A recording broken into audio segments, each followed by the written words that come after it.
और हम हाजिर हैं खबर की तह तक के एक नए शुमारे के साथ। दरअसल आज दो अहम खबरें ऐसी हैं जो जम्मू कश्मीर में ख़ास तौर से काफ़ी ज़्यादा चर्चा में है। पहली खबर तो ये है जो आरएसएस के सरकारीवा है हौसबोले, उन्होंने दत्तात्रेय हौसबोले ने जो एक ऐसा बयान दिया है सूर्य नमस्कार को लेकर के, और साथ ही उनका ये कहना है कि प्राणायाम और सूर्य नमस्कार अगर मुसलमान भी करें तो उसमें क्या गलत है। एक ये बयान है, इस पर काफ़ी चर्चा हो रही है।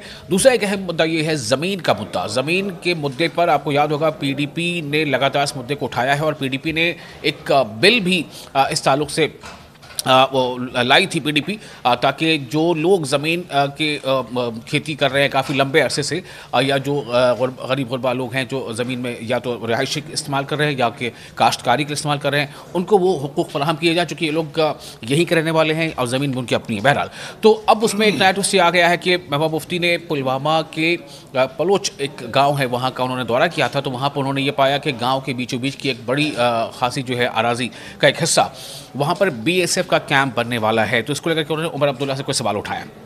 इसके बाद एक और अहम मुद्दा है जो मौसम को लेकर के। आपको पता है कि चिल्ले कला की शुरुआत बस होने ही वाली है, लेकिन उससे पहले जो जितनी उम्मीद थी कि बर्फबारी होगी उतनी हुई नहीं है। तो अगर नहीं हुई है तो इसका नुकसान सीधे तौर पर किसे पड़ रहा है? क्या सयाहों को भी थोड़ी मायूसी है, और उससे कहीं ज़्यादा इस मौसम में भी और आने वाले मौसम में इसका असर क्या पड़ सकता है अगर बर्फबारी वक्त पर नहीं होती और ज़्यादा नहीं होती? तो इस पर हम बातचीत करेंगे। तो सबसे पहले शौकत, आज बात करते हैं जो महबूबा मुफ्ती ने ज़मीन वाले मुद्दे को उठाया है। उनका कहना है कि वज़ीर आला उमर अब्दुल्ला को चाहिए कि उसमें दखल दें और गांव के बीचों बीच ज़मीन ना हो। क्या मामला है, कैसी ज़मीन है, क्या है? देखिए विशाल, ये एक पहले मैं आपको तो एक सेंसिटिव इशू है। जहाँ तक सिक्योरिटी फोर्सेस की बात है, उनको लैंड ज़रूरी है, उनके कैंप्स के लिए ज़रूरियात हैं, उनकी बाकी ज़रूरियात, उसके लिए लैंड देना है। दूसरी चीज़, कश्मीर में बहुत सारा तबका, खासकर साउथ कश्मीर में जो है बहुत सारे लोग, बहुत सारी पॉपुलेशन जो है ना फ्रूट इंडस्ट्री पे डिपेंड है। तो उनका कोई दूसरा ज़रिया नहीं है रोज़गार का। अभी वैसे भी जम्मू कश्मीर अभी टॉप पे आ गया है बेरोज़गारी में। तो ये दो पर्सपेक्टिव से देखना है। आज जो महबूबा मुफ्ती ने टॉप पर आ गया है, मतलब थोड़ा मैं अपने नाज़रीन को बता दूं कि जो बेरोज़गारी औसत है उससे आगे बढ़ गया है। जो पिछले कई दहाइयों में इस वक्त जम्मू कश्मीर में अनएम्प्लॉयमेंट रेट सबसे ज़्यादा है जी। ठीक है, क्योंकि प्राइवेटाइजेशन है, बाकी बहुत सारी चीज़ें वो हम फिर कभी डिस्कस करेंगे। अभी हम महबूबा मुफ्ती की जो बात कर रहे थे, जो उन्होंने आज कहा पुलवामा में जाके कि वहाँ जो बीएसएफ का कैंप, उनका इल्ज़ाम है, महबूबा मुफ्ती का इल्ज़ाम है कि ये ऐसी जगह पे बनाया जा रहा है। पहले तो ये पॉपुलेशन के बीचों बीच है, दूसरा ये एक फर्टाइल लैंड है और वहाँ के आसपास सेब के अलावा बादाम के भी बागात हैं। तो उनका ये कहना है, महबूबा मुफ्ती का ये कहना है कि ये एक ऐसी जगह है कि जहाँ पे बहुत सारा डिपेंडेंट हैं लोग, किसान, फ्रूट ग्रोवर्स। तो उनका ये सजेशन थी, उनकी ये सजेशन थी कि अगर ज़मीन देनी है, उनको देनी भी है सिक्योरिटी फोर्सेस के लिए, खास बीएसएफ के लिए जिसकी बात हो रही है, तो ऐसी जगह दी जाए जो क्या बोले बंजर ज़मीन है। ठीक है, तो इस जगह पे ना दी जाए। फिर उनने उसके कई सारे ये जो डिटेल्स में यही चीज़ें बताई कि वहाँ बेरोज़गारी है, और उन्होंने कहा कि जब सैलाब आता है तो ये लोग यहाँ बचने के लिए भी आते हैं, तो उस एतबार से भी तो ये सबसे अहम इसमें बात सामने आ रही है जो महबूबा मुफ्ती ने कहा है कि ये ज़मीन जो आप बीएसएफ को कैंप के लिए दे रहे हैं, ये ज़मीन ज़रखेज़ ज़मीन है, और ज़रखेज़ का मतलब है कि उपजाऊ ज़मीन है, फर्टाइल है। वहाँ पर अब बहुत सारे लोग हैं जिनकी रोज़ी रोटी का इन्हिसार है इस ज़मीन पर, वो इसमें कुछ ग्रो करते हैं, कुछ एप्पल्स या दूसरी भी तरह की जो फसलें हैं। तो एक तो ये इशू हो गया। दूसरा उनका ये कहना था शौकत के ये ज़मीन गाँव के बीचों बीच है, तो क्या ये गाँव के बीचों बीच होना वाकई एक बड़ा फैक्टर है? इससे गाँव वाले को तहफ़्फ़ुज़ का एहसास होगा या फिर वो ऐसा महसूस करेंगे कि ये तहफ़्फ़ुज़ में कमी आ गई? ये मतलब मैं समझ नहीं पाया, क्या मामला है? देखिए, दोनों चीज़ें हो सकती हैं, लेकिन अगर हम महबूबा मुफ्ती के बयान को समझने की कोशिश करेंगे, उन्होंने बीएसएफ कैंप से ज़्यादा जो वो है ओवरऑल जो एक इशू है लैंड का, उसको हाईलाइट किया।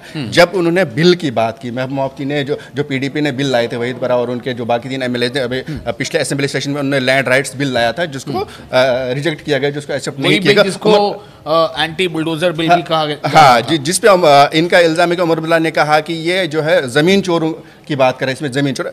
देखिए वहाँ पे लैंड अब्दुल्ला ने ये कहा था या एनसी ने ये कहा था कि इससे जो लैंड ग्रैबर्स हैं उनको और तकलीफ मिलेगी, तो ये जमीन चोरों को शेल्टर मिल जाएगा, उन्होंने ऐसा कहा था। तो मुझे लगता है महबूबा मुफ्ती ने, अगरचे ये एक इशू है, यहाँ पे इसको सॉल्व किया जाएगा और करना भी चाहिए सही ढंग से। तो मुझे लगता है इसकी आड़ में महबूबा मुफ्ती ने एक लार्जर इशू उठाया और एनसी को उस हवाले से टारगेट किया कि हमने तो पहले बात की थी कि यहाँ के लोगों की, यहाँ की ज़मीन के राइट्स होने चाहिए। तो क्या शौकत, मैं अब थोड़ा सा ये समझने की कोशिश करना चाहता हूँ कि क्या वाकई ये एक मुद्दे पर वहीद ये एक सियासत है, या फिर ये कहीं ना कहीं महबूबा मुफ्ती या PDP की अपनी ज़मीनी जो सियासत है उसको मजबूत करने की कोशिश नज़र आ रही है? वो सियासी ज़मीन को मजबूत करना चाहती हैं, या फिर वाकई अवाम की ज़मीन के मुद्दे पर बात कर रही है? क्या है मतलब? देखिए विशाल, जम्मू कश्मीर में जैसा आप जानते हैं कि फ्रूट इंडस्ट्री बहुत इंपॉर्टेंट है, ठीक है। मैं अभी कह भी चुका हूँ कि साउथ कश्मीर में ख़ास तौर पे वहाँ का फ्रूट माना जाता है, एप्पल ख़ास तौर पे वहाँ माना जाता है।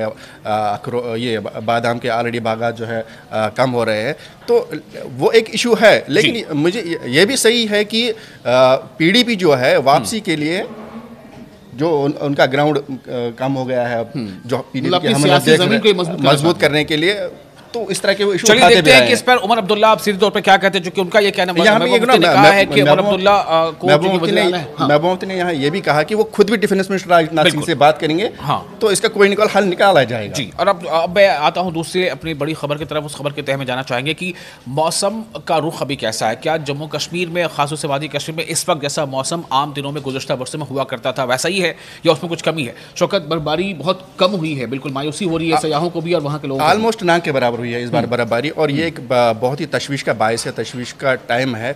और क्योंकि ये सीज़न में अगर बर्फबारी नहीं होती है चिलाई कलान के आसपास या चिलाई कलान में, तो वो उसके बाद अगर बर्फबारी होती है लेकिन वो ज़्यादा दिन टिकती नहीं है, तो इसलिए ज़रूरी है कि ये टाइम पीरियड जो है इसमें बर्फबारी होनी ज़रूरी है।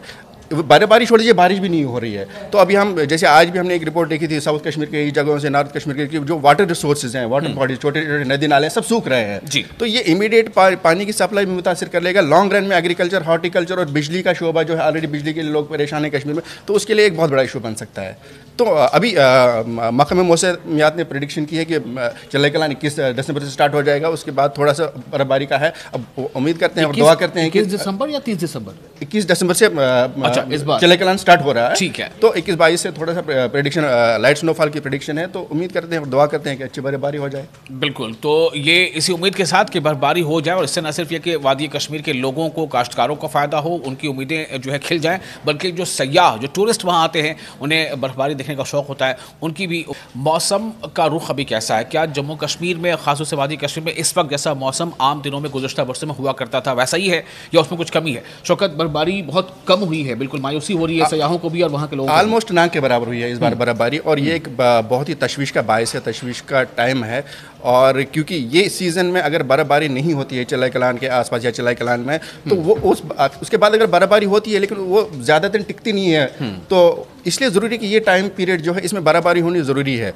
बर्फबारी छोड़ दीजिए, बारिश भी नहीं हो रही है। तो अभी हम जैसे आज भी हमने एक रिपोर्ट देखी थी साउथ कश्मीर के जगहों से, नॉर्थ कश्मीर के जो वाटर रिसोर्सेज हैं, वाटर बॉडीज, छोटे छोटे नदी नाले सब सूख रहे हैं जी। तो ये इमीडिएट पानी की सप्लाई में मुतासिर कर लेगा। लॉन्ग रन में एग्रीकल्चर, हॉर्टिकल्चर और बिजली का शोबा जो है, ऑलरेडी बिजली के लिए लोग परेशान हैं कश्मीर में, तो उसके लिए एक बहुत बड़ा इशू बन सकता है। तो अभी महकमे मौसमियात ने प्रेडिक्शन की है कि चिलाई कलान 21 दिसंबर से स्टार्ट हो जाएगा, उसके बाद थोड़ा सा बर्फबारी का है। अब उम्मीद करते हैं और दुआ करते हैं कि 21 दिसंबर या 30 दिसंबर?